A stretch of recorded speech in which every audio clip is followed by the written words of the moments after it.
Good morning. Welcome to Morning Java, brought to you as always by our friends at the Get Go Cafe and Market, where they are now introducing mobile ordering curbside pickup. Couldn't be easier. You drive up to the Get Go, like right after you get gas or whatever, and they bring the food right out to your window. Can't get a whole lot simpler than that. Joined by Dave Molinari here, and of course, we're going to talk about hockey and the NHL, and ideally, maybe someday we'll have hockey again in some form. Dave, you've seen the some of the progress, I guess, if you can call it that, that's been made or at least discussed in other sports or whatever. Can you see any scenario in which the NHL is just kind of waiting? Do you get the sense from them that they're more waiting for other leagues to lead in this process? I don't know that they're waiting for other leagues to lead, but they do seem to be pretty intent on taking their cues from governmental bodies.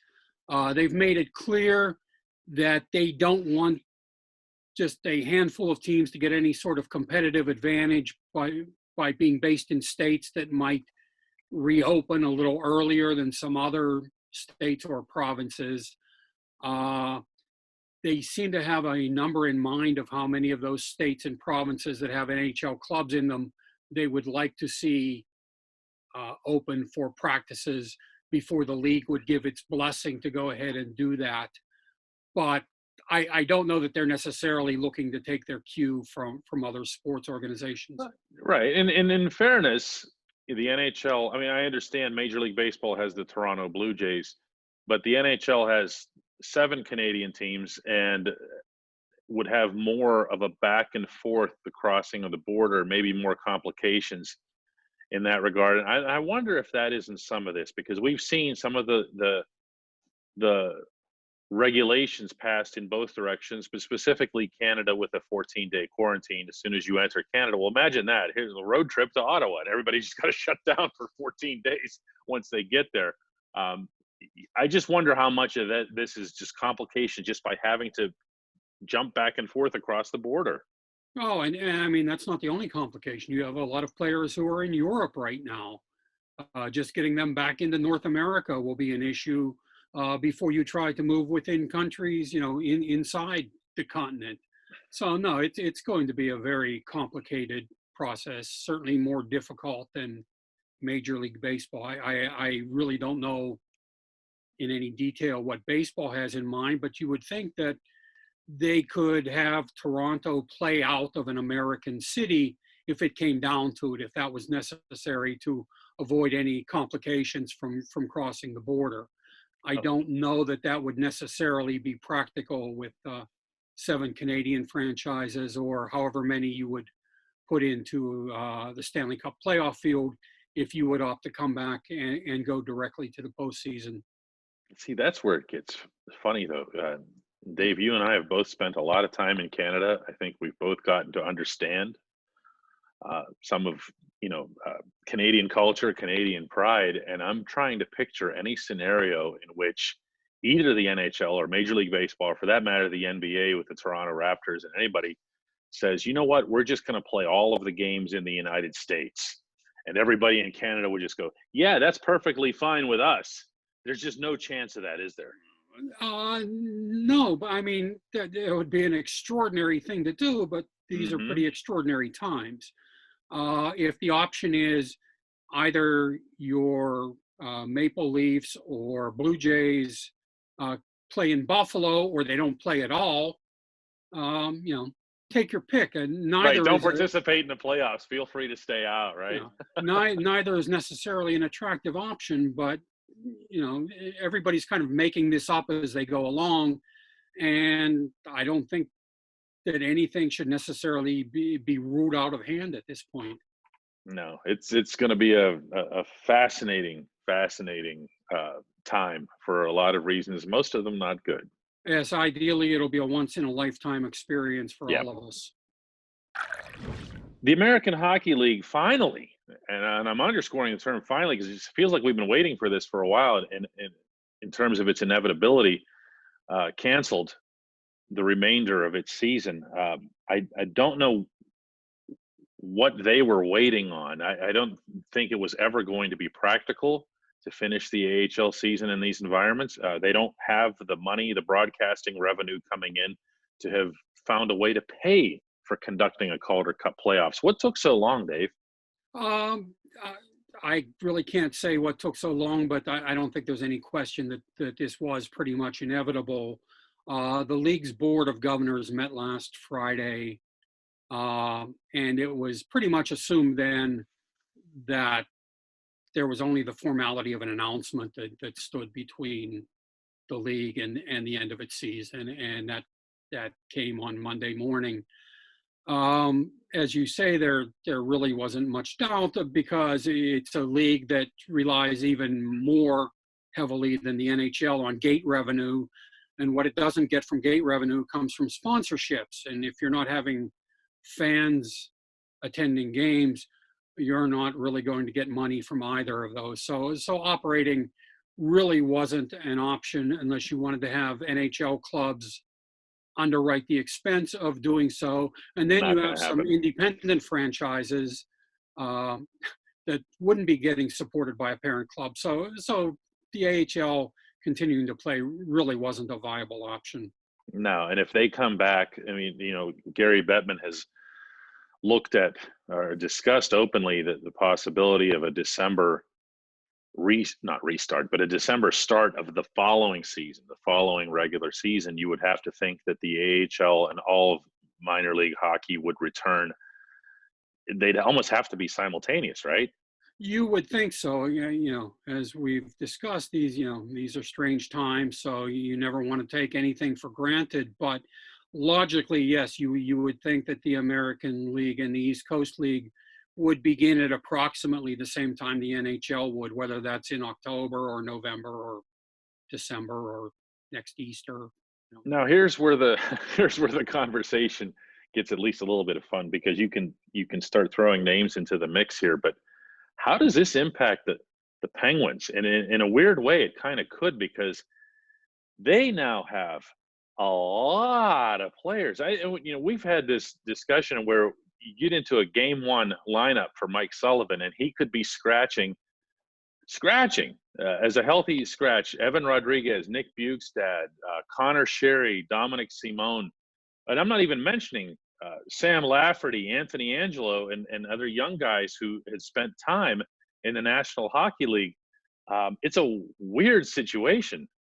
It certainly is. I mean, as things stand right now, if the Penguins would open whatever part of the 2019-2020 season is salvaged with the same major league roster that they had when the league shut down on March 12th, they would have 17 healthy forwards. Wow. That's not counting anyone who would be called up from Wilkes-Barre, which would now be feasible, if not flat out likely, because the AHL season has been canceled. Now, when you say 17 healthy forwards, you're talking about 17 healthy forwards They were in an for that NHL game that was games. not played in Columbus on March 12th. Yeah. They had 12 forwards in the lineup who were scheduled to be in the lineup that night, and 5 forwards who were injured.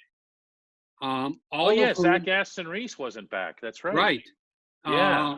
They had it was Aston Reese, Gensel, Simone, Dominic was out. Anthony Angelo, and Bjugstad.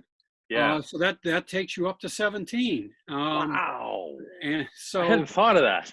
Yes, it will be very crowded. Now, precedent from this season tells us that they won't have 17 healthy forwards for long, probably about the second drill of day one of camp. But at least going into it, they will have a surplus of guys up front. And, there's good and bad potentially to that kind of setup. Best defenseman in franchise history. Let's have a little bit of fun here. There's all kinds of ways to have this debate. There's all kinds of different ways to even frame the discussion. Because when you're talking about the most accomplished defenseman who ever played for the Penguins, I don't know if you agree with me that it's open and shut, that it's Paul Coffey.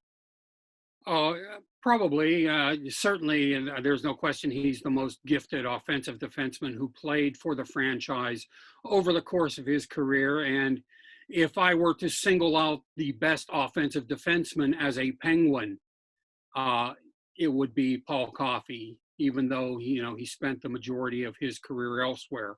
When he was here, he was a pretty magnificent offensive force on their blue line. And certainly almost as much of an adventure in his own end as he could be in the attacking zone, but just a remarkable skater, had great offensive talents and instincts.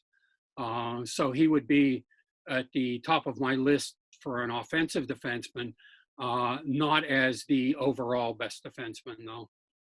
And who would be that? I would probably be inclined to go with Larry Murphy. Mm-hmm. Again, his tenure here wasn't all that long, but as far as being strong at both ends of the ice, his game was pretty understated at both ends, but really solid at both ends. I mean, defensively, he was not the equal of Dave Burrows, who I think was the best defensive defenseman in franchise history. He certainly didn't have the spectacular bent or flair of a Paul Coffey. But as far as being a good two-way, heady, reliable, responsible guy that you could use in any situation and count on him to execute his duties effectively, I'd probably go with Murphy. Okay, so you're saying basically in a nutshell that he was better than Dmitry Mironov. I didn't go that way. I thought you were just talking about Canadians. Well, okay. Yeah, I probably just a bit. Uh, okay, now within the strict prism of time in Pittsburgh, uh, my choice, and it is not a popular one with our readers, is Chris Letang. Because I look at the span of his career, the span of his time. He's been a part of 3 Stanley Cup champions. I understand he wasn't, healthy for the one against Nashville, but he was So a he's been in 2 Stanley Cup parades, is what your 3 Stanley Cup parades. he's been in 3 parades. He was a big part of both 2009 and the one in San Jose. I think he was the dominant factor in Game 6 in San Jose. And I just look at the scope, and plus the fact that he's not done. Now he's also not done doing the stuff that make people a little bit crazy. But it's funny how when time passes, and that goes for Paul Coffey as well. I mean, Koff in his own end, as you said, was an adventure, and that's putting it kindly. He could also look at times like he wasn't terribly invested in his own end, and that's the case for Letang. And I just look at Letang and his time that he's been here, and time counts for something, doesn't it? Well, if it does, I mean, that's something where Letang has an edge over any of the other guys we've discussed, because he spent his entire career with the Penguins. Right. Those other guys that we've talked about, all played elsewhere. Mm-hmm. Letang certainly has the ability to earn that distinction. I think he's too prone to the ghastly, glaring breakdown for me to give him that designation at this point in his career. His career is not over, and it's certainly possible that by the time it's done, I think he'll certainly deserve a prominent spot in this conversation. But for right now, I'm not prepared to give him that nod. Well, I'll go with him, and while also respecting and throwing in a couple other names here, just so that they don't get completely omitted from the conversation. Not that they would be that guy. You cannot overstate the impact that Ulf Samuelsson had on the Penguins organization when he arrived in the massive trade from Hartford, along with Ron Francis and Grant Jennings. Ulf Wow. I mean, you talk about making an He impact. filled a desperately needed, there was a Yeah. void on their blue line that he was the perfect guy to fill, much as Ronnie Francis was the perfect guy to step in and be the number 2 center behind Mario Lemieux. I mean, that trade by Craig Patrick was probably the best deal in franchise history. Certainly, as when it came to filling a couple of pressing needs that turned that group into a legitimate Stanley Cup contender, and a few months later, a Stanley Cup champion. And I'm going to, since we've mentioned a couple other Hall of Famers here, just going to throw in one, even though his time in Pittsburgh was really short. Sergei Zubov. Yes. Dave, how many guys have we seen that had that much God-given talent? He was extraordinary. I mean, he, as you say, he's in the Hall of Fame, and deservedly so. And deservedly so. He only had the one season in Pittsburgh, but he was an incredible talent when he was here, when he was with the Rangers, when he was with the Stars. Just an exceptional hockey player. He floated. And I'm not in the negative sense. No. He floated above the ice. His skating style. It's hard to describe for people who didn't see Zubov skate. If you didn't what he see was him, doing. he's probably worth going on YouTube and looking up. He was a joy to watch. If nothing else, watch him in the multiple overtime win that Peter Nedved scored against Washington to beat them. Zubov looked like he could have kept playing another 4 games that night. He was something else, and I mean that in the very best possible sense.